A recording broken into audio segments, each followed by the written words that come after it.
میں کیا کروں، میں عادت سے مجبور ہوں. بیٹھے بیٹھے میرے اندر وہ موٹیویشنل سپیکر آ جاتا ہے،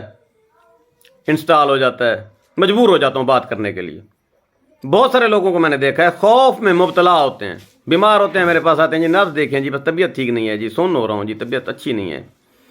بس یہ ایسے چونٹیاں رینگتی ہیں جی، بس یہ بات نہیں کر سکتا ہوں جی، بس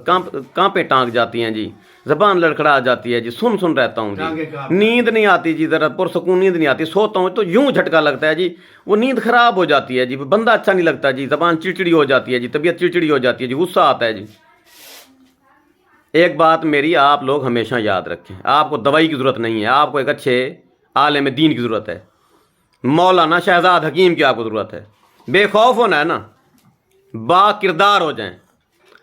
جب جب آپ کے کردار میں کوئی خامی آئے گی، کوئی آپ کا کرتوت میلا ہوگا، آپ کی کانپیں ٹانگ جائیں گی، ٹھیک ہے، آپ لڑکھڑا جائیں گے، آپ بے خوف نہیں ہوں گے. بے خوف ہونا ہے، کردار کو اچھا رکھیں، اعلیٰ رکھیں، آپ کبھی خوفزدہ نہیں ہوں گے.